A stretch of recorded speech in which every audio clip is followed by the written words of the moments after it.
Like, comment, share, and subscribe. Pause the video right now to check out my social media, my radio show, and thatdrummerguy.com. And most of all, enjoy the following presentation.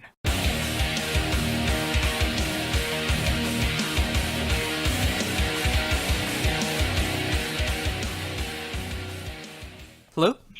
Hello. Hi, how's it going? Good. How are you? Is this Josh? Yes, it is. All right. Are you that drummer guy? Yes, I am. Awesome. I'm surprised you're not talking to Jizmac. You know, I'm surprised at that as well, but, I saw the opportunity that you were available to talk, and I thought it would be a great conversation to see what's going on. No, it is. It's fine. I'm excited. I can talk about Jizmac. I know him quite well. Oh, well, I'm sure we'll get there at some point, but, thank you for taking this time to be able to talk about everything that's going on in the world of Gwar right now, including the brand new album, The Blood of Gods, which is coming out this month through Metal Blade. I've just gotten the chance to be able to check it out over the last few days, and I really love what you guys have done this time around. Well, thank you. Thank you very much. You know, it was, it's all me. I'm proud to say. No, it's a Gwar record, you know, and people might be surprised by that, but they were surprised that it was a Gwar show that we were doing for the past 3 years or 4 years. So, we knew that we could make a record, another record that sounded like Gwar, but the way that this one came together, I think, was really awesome, and very. I'm super relieved that it does sound like Gwar when you sit down and listen to it, but that at the same time it's so different from the albums they've been releasing. Yeah, that's one thing I really do appreciate is the fact, with everything that has happened with the band, that you guys were able to come together and just write these great songs, being able to come up with this great diversity this time around too, while still staying very heavy and having that great punk feel to it as well, but just having a lot of great diversity that goes along with it too. I mean, it's a very cool thing. Thank you. Yeah, I mean, it does have a lot of diversity in the songs. It's a great drumming record too, by the way. It's Jizmac did a great job, and just the way that the record was recorded was a lot different than the way that the band had been recording albums. Basically, you got, I don't know how many inputs he used on the drums, but it's recording everything live. And the band's playing with him. So, I mean, it's different. There's no sound replacement at all. There's no quantization. There's no, nothing like that. I mean, it's microphones in a room. And, the thing about it is that the players in Gwar have always been, and they always will be, criminally underrated as players.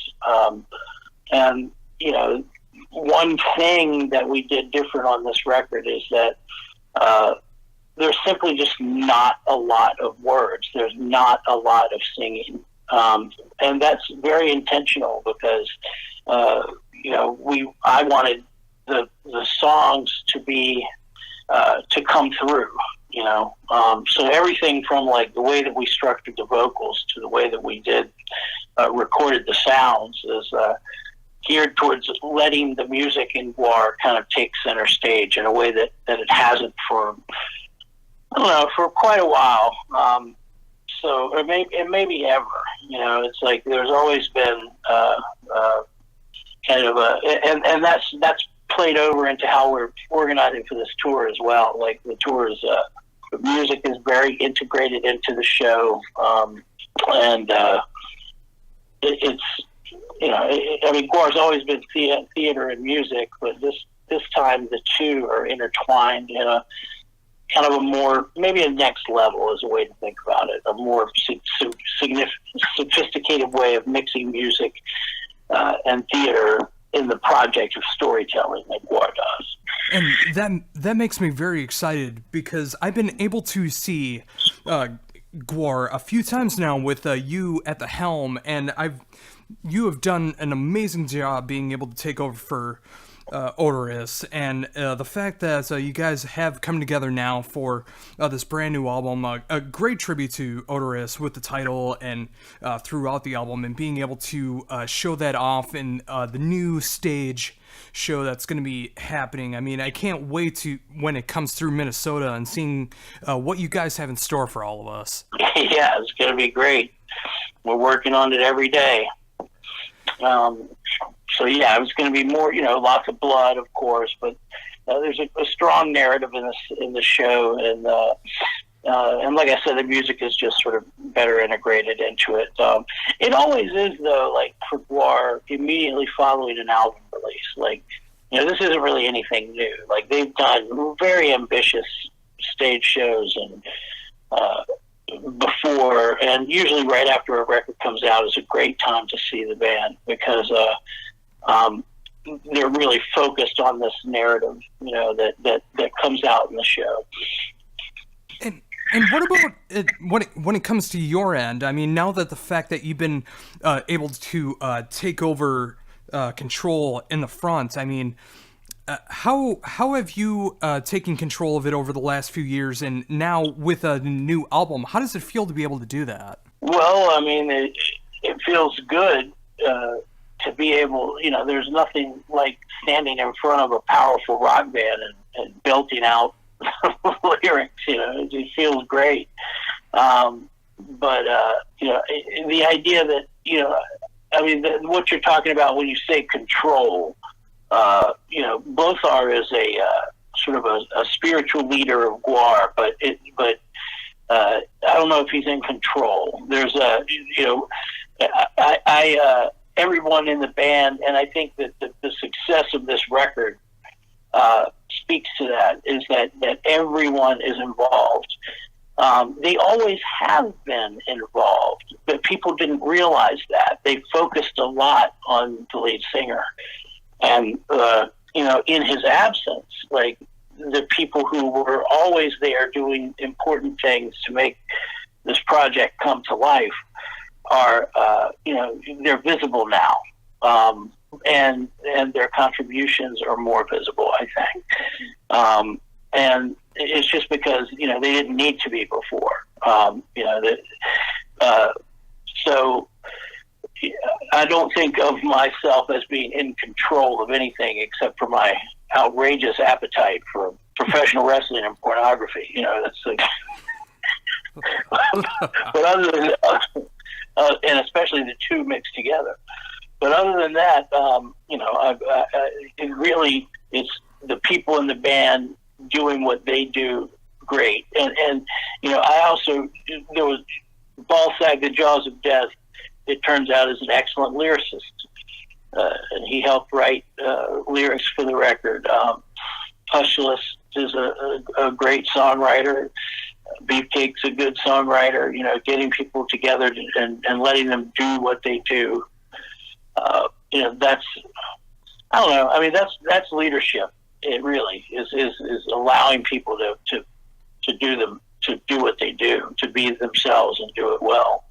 And that is a great way to look at it as well. I mean, there was a lot of things that did change from a few years ago that needed to happen to make sure that Gwar was able to continue to take over planet Earth. So I'm glad that everyone was able to step up, take charge, be able to be shown off, and being able to continue to write some amazing music. I mean, that's definitely what's going on this time around. I mean, when you're at the helm, when you're singing and playing, I mean, I really appreciate what's going on with it, and it's really staying true to the band, and I think Oderus would really love what's going on with the band right now.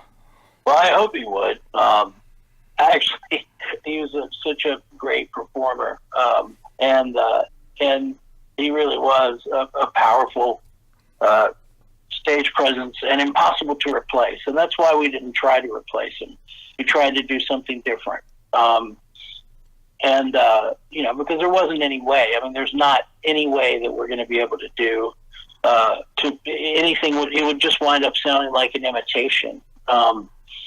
And when you say that it is GWAR, I mean that's the key thing. And like one thing that people don't realize is that they don't have the long view of GWAR that the people who were in the band, or even people from Richmond who were around when the band first emerged from Antarctica and into the Richmond punk rock scene. Like, those people remember GWAR without Oderus as the lead singer. There was an existence for GWAR from around 1985 until 1988 or 89, when probably 88, I guess, the latter part of 88, but really close to 89, where Oderus wasn't the singer. And, those were the sort of halcyon, the very earliest shows. Certainly the first time that I saw GWAR, that was the case. So it was something else then. People always think that, and they do that about records too. They're like, well, it's not the original lineup. It's like, oftentimes the people that do the first record aren't the original lineup. It's like things have changed for you to get to the point where you can make a record. And that was true of GWAR. Like, Oderus was always there in spirit. He did other things in the band. He played guitar and wrote songs and was aggressively hilarious, but he wasn't the lead singer. So I think our view of GWAR might be a little different than people who weren't around for its entire course of development and its inception and all that. Yeah, I was going to bring that up as well. I mean, when it comes to those original lineups, I mean, it's not always the same. I mean, sometimes there's the most well-known lineup. That does not mean the original lineup. And I really love this current formation of GWAR. I mean, what I'm hearing from the studio aspect of it with the songwriting and having seen you guys a few times over the last few years, I mean, you guys have definitely been able to keep the spirit of GWAR alive. I mean, with it always being there. I mean, it hasn't gone away. It's still there and as strong as ever. And I imagine with the upcoming shows that it's going to be just an absolute Slade-filled time, and I just can't wait to be able to see that. Well, good. I'm glad that you're excited about it. We're excited about it, too. We can't wait for the record to come out. To drop out of Metal Blade's ass like a hot turd right onto the plate of the average listener. Yeah. That is exactly how it came to me, and luckily I was able to brush off just enough to be able to have it played through, and despite the quality of the turd, I was able to enjoy the songwriting that was going on with it. Well, good.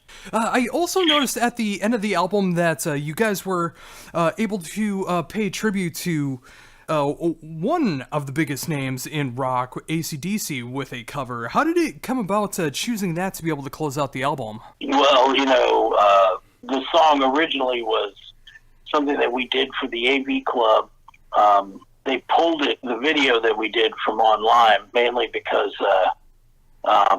in the video we killed Donald Trump and Hillary Clinton, for that matter. But the song, If You Want Blood, it has we've been telling people that, of course, we wrote the song, actually, and that we gave the song to AC/DC. But there's a lot of AC/DC songs where the imagination of these little Australian dudes, like, is very appropriate for GWAR. More so than and part of it is its simplicity, but it's actually way more complicated than it sounds. I frankly wish that I had recorded those vocals after about a week of touring, instead of dry in the studio, because I think it comes off live a lot better than it does recorded, at least the singing part of it. But yeah, I mean, Bon Scott is tremendous, and it's very super difficult to pull off what he does vocally. He's really talented at sounding like he doesn't give a shit how he sounds, but sounding really fucking good, and not and you know, you're not going to replicate that. Like you can't, because he's not screaming, he's singing, but he's not cracked. That, you know, the voice, like if you, in the upper ranges of your voice, like to get into a falsetto, you sort of leap over all these other ranges, you know, these other sort of octaves in the process. And he never does that. He never breaks into falsetto. You know, he stays down in these truly high ranges that are, you know, singing with a chest voice. It's just hard to do. It's just hard to do. He's good. Very good. And that's also what I appreciate about your vocal style, too. I mean, you stick to the range that you know that you can pull off, and it comes off so strong, and it fits the material of Gwar, whether you sang the vocals originally for it or not. I mean, with the power that you have behind it, I mean, you are making all of those songs your own. I mean, I'm trying. I don't really have much of a choice.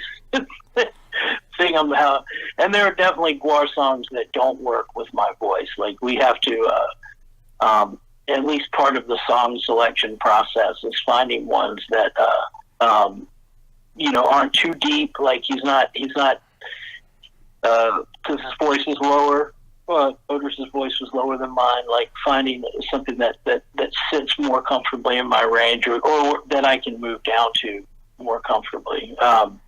But yeah, not all songs work, and oftentimes it's not really the range that stops them from working. It's the just the affect with which the song is delivered, or you know, there's something that's so distinctly Oderus that it doesn't sound right when someone else does it. You know, but luckily there haven't been too many of those. So yeah. Oh, that totally makes sense.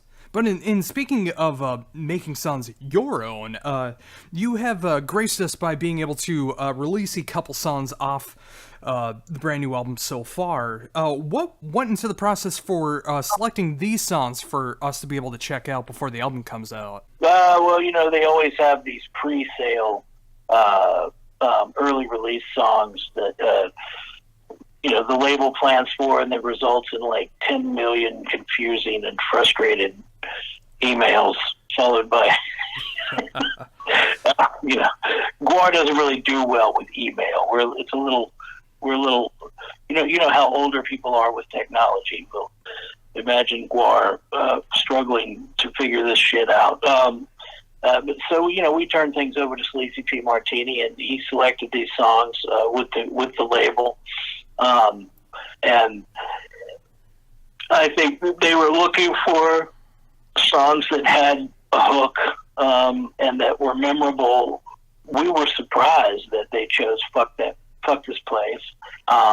But it made sense. I mean, we worked on making that song, you know, on making that hook. I mean, it's centered around that hook that's in the song, the vocal hook.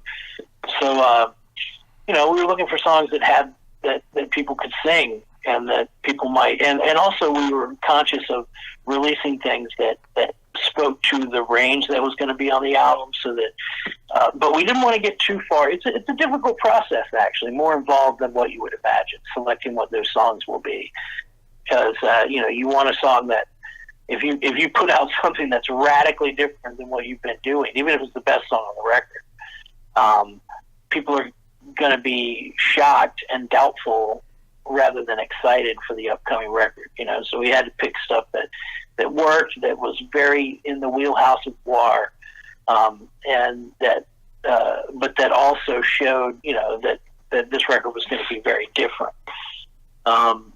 And, you know, I mean, this is the first record that they've done for a long time that had horns on it. I don't know if Gwar's ever done a record that had Hammond B3 on it. You know, but those things are on the record, at least in some spots. I thought it was hilarious that one reviewer, people are just so lazy, like journalists, I don't know, the guy's like, Gwar does a ska song, like, you know, about, and I was just like, So literally, the only thing that you can reach for when you hear horns is ska. Like, I don't know, pretty crazy. Oh. Yeah, that does put others in my line of work in a really bad light when they don't actually go out and research, and knowing that horns are used in other things, not just murder, but outside of ska. It's just like it. I imagine if that was the case in a live show, I mean, I imagine that they would be taken on stage and given some proper GWAR treatment. Yeah, I mean, I kind of understand what the guy is saying, and actually, it opened my eyes a little bit, because he's talking. I think he may also be talking about that kind of martial rhythm that's underneath, that goes throughout that song. But that's what that is. It's a martial rhythm. It's not a rhythm like that comes out of ska. Though if you really isolated the bass line, and if the whole song was just the chorus, then you might be able to make that argument. So, with that said, with the new album, how much of the new album is going to be represented live in the upcoming tour? A lot. Probably most of it. Just about everything, except I think we're playing every song but one. It's and then the rest is filled out with different tunes from GWAR's different eras of creativity. GWAR did a tour before, like the tour they did for Beyond Hell. They played the entire album, and we're going to play the majority of this record live. Oh, and that makes me so excited too, because being given the privilege to be able to check out this album, and preparing myself to be able to talk to you, just being able to check this out and picking out my favorite songs. The fact that most of the album is going to be represented live, and then with the stage show that's going to be going along with it. I mean, I just know that's just going to heighten the experience and just make me appreciate those songs even more. Yeah. Good. Yeah, I think it's going to be fun. So with that, I mean, of course, with getting what songs are going to be played live, and getting the right opening bands and everything, what should people expect from the GWAR show on this upcoming tour? Well, I mean, it's going to be. There's a lot of blood, of course, and there's this. Really, the show is centered on this narrative of GWAR. Sort of being defeated by humanity, and it sort of chronicles GWAR's rise back to power, and all of the different things that, and this narrative is on the album, but you have to listen for it. It's not a concept record or anything. So, but there is a war on GWAR. GWAR recovers from that war, and but even before then, GWAR is sort of faced with the prospect of a major change. They have a bunch of different choices about where they can go and what they can do, and they make a choice. Sleazy Pete is trying to sort of encourage them to sell out and to be taken over by Glomco, and they don't do that. They manage to resist it, and that's as far as I'll go with the narrative. But it's along the way they fight some monsters. There are some people, familiar faces who are enemies of GWAR that show up, and even change allegiances this time and fight on the side of GWAR. And then, of course, in the end, everybody betrays everybody, because that's what always happens. but it's. But it's fun. I wouldn't expect a GWAR show to be anything less than that. I mean, betrayal, murder, blood, sex, everything that goes into a great fun show that goes with GWAR. I mean, in the fact that this show will be such a great representation of that, plus the brand new material with you in the front. I mean, I can definitely tell it's going to be a great experience, and I'm going to be covered in so many different fluids when you come through Minnesota. It's going to be a fantastic time. Yeah, it's going to be great. Well, Blothar, thank you so very much for taking all this time to be able to talk to me. I'm glad I was able to appease you enough to not kill me through the phone to be able to finish off this interview. It's truly appreciated. And of course, being able to talk about everything about the Blood of Gods, which is coming out October 20th through Metal Blade. I really love the album. I can't wait for others to be able to check it out. And of course, the upcoming live shows. And just thank you for taking all this time to be able to talk to me. Well, thank you, and thanks for your support. See you in Minnesota.